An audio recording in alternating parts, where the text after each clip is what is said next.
வணக்கம் நண்பர்களே, என் பெயர் தீனா. வயது 24. நான் கோயம்புத்தூர் மாவட்டத்தை சேர்ந்தவன். இது எனக்கும் ஆண்டிக்கும் நடந்த கதைதான். யாருக்கு எல்லாம் பொண்ணுங்களை விட ஆண்டியே ரொம்ப பிடிக்குமோ அவங்க எல்லாம் ஒரு லைக் போடுங்க. இது ஒரு கோயில் டூர். ஒரு சாதாரண சந்திப்பு. ஆனா அந்த 2 நாளில் என் வாழ்க்கையே மாறி போச்சு. இது ஒரு உண்மை அனுபவம். நான் பார்க்க மாநிலத்தில் 6 அடி உயரம் உடையவன். என்னை பார்ப்பவர்கள் எல்லாம் எனது உண்மை வயதை விட கூடுதல் என்று நினைப்பார்கள். கதையின் நாயகி ஒரு 35 வயது ஆண்டி. பெயர் மல்லிகா. மாநிலத்திற்கும் வெள்ளைக்கும் இடைப்பட்ட நேரம். அவளின் உடல் அமைப்பு கண்டவர்களையெல்லாம் தன் பக்கம் கவரக்கூடியவை. சேலையாக இருந்தாலும் சுடிதாராக இருந்தாலும் அவளுக்கு எடுப்பாக இருக்கும். சும்மா சொல்லக்கூடாது. 2 குழந்தைகளுக்கு தாய். ஆனாலும் இப்போதும் இளம் வயது பெண்களுக்கு நிகரான ஒப்பனை செய்து கொள்வதிலும் கடலை போடுவதிலும் நல்ல அனுபவம் உடையவள் போலவே நடந்து கொள்வாள். அதுதான் நான் அவளை சைடடித்து அவளை கவனிக்க காரணம். அவளை முதலில் ஒரு கோயில் சுற்றுலா பயணத்தில் பார்த்தேன். முதல் நாளில் சாதாரணமாக தெரிந்த அவள் பயணம் முடியும் நாட்களில் என்னிடம் லேசாக மணி கேட்பது, அடுத்து எங்கு செல்வோம் என்ற பயண விவரங்கள் கேட்டாள். பிறகுதான் புரிந்தது. அவள் என்னை விரும்புகிறாள் என்று. சரி என்று நானும் பேச்சு கொடுக்க துவங்கினேன். அவள் மட்டும்தான் அப்பயணத்தில் தனியாக வந்து இருந்தாள்.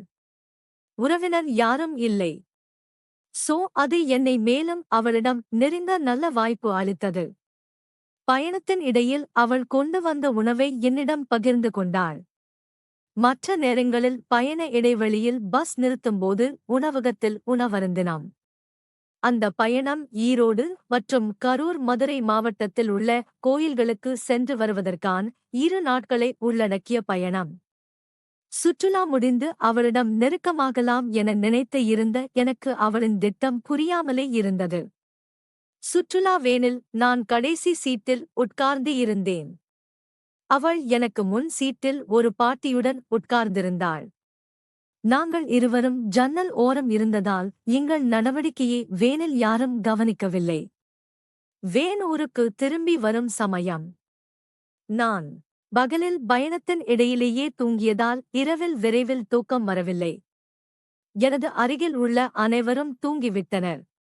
நானும் தூங்கலாம் என்று நினைக்கும்போது அவள் மல்லிகை பூ வாசனை என்னை திக்கு முக்காட செய்தது. என்னடா இது வேற என்று நான் நினைத்து கொண்டு இருக்கும்போதே அவள் கை மெதுவாக தூக்கத்தின் போது தெரியாமல் படுவது போல என் மேல் பட்டது. நானும் வெள்ளம் திங்க கசக்குமா என்று எண்ணி மகிழ்ச்சி அடைந்தேன். சரி, வந்த வரைக்கும் லாபம் என்று எண்ணி மெதுவாக அவள் சீட்டின் இடையில் அவள் கை மீது என் கையை வைத்தேன். அவள் ஏதும் சொல்லாமல் இருந்தது எனக்கு மேலும் துணிவை தந்தது. அவள் மீது வேர்வையுடன் சேர்ந்த மஞ்சள் வாசம் வந்தது. அந்த வாசம் என்னை ஏதேதோ பண்ணியது. அந்த இரவு அழகான பயணமாகவும் இனிய நினைவாகவும் இருந்தது. பயணம் முடிகையில் இருவரும் போன் நம்பர் மாற்றிக்கொண்டோம். அவளுக்கு தோன்றும் போது எனக்கு போன் பண்ணுவாள். முதல் முறை அவளை தொடர்பு கொண்டபோது நேராக வீட்டிற்கு வரச் சொன்னாள். ஆனால் நான் அன்றே அப்படி இருப்போம் என்று எண்ணவில்லை. சாதாரணமாக வரவேற்று காபியுடன் துவங்கினோம். என்னை பற்றி கேட்டாள். நான் கல்லூரி படிக்கும்போது யாருடனும் நெருங்கி பழகியது உண்டா என்று கேட்டாள். நானும் அப்படி எல்லாம் ஒன்றுமில்லை. நான் நன்றாக படிக்கும் மாணவன் என்றும் அதே நேரத்தில் ஒருவரை பிடித்து இருந்தால் சைட் மட்டும் அடிப்பேன் என்றும் கூறினேன். அதுக்கு அவளோ நம்பிட்டேன். நான் தான் பார்த்தேனே, பஸ்ல நான் தூங்குறேன்னு நினைச்சு என்னெல்லாம் பண்ணேன் அப்படின்னு சொன்னாள். எனக்கு அது ஒரு மாதிரி இருந்தது.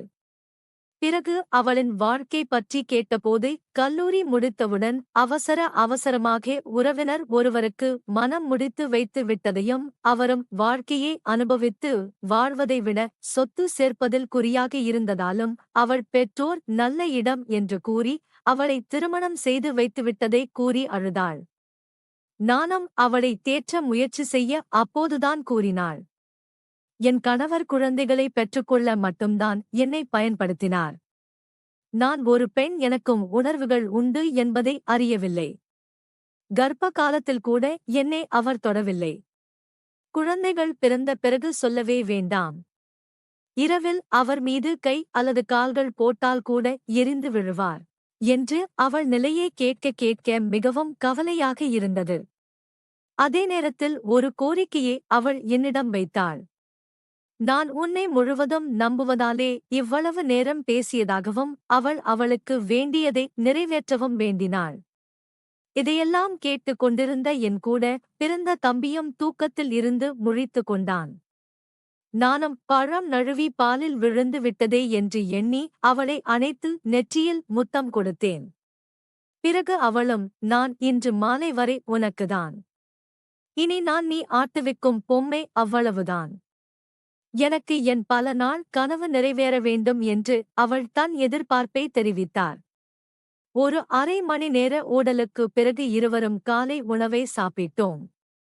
அவள் கணவர் அடிக்கடி வேலை காரணமாக வெளியூர் செல்வதால் நாங்கள் அடிக்கடி சந்திக்க வாய்ப்பு கிடைக்கும்.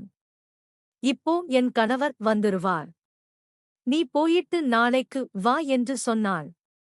சரி, நாளைக்கு பார்த்து கொள்ளலாம் என்று விட்டுவிட்டேன். அடுத்த நாள் எப்போ வரும் என்று இரவு முழுவதையும் ஏக்கத்தோடு கழித்தேன். காலை 9 மணி ஆனது.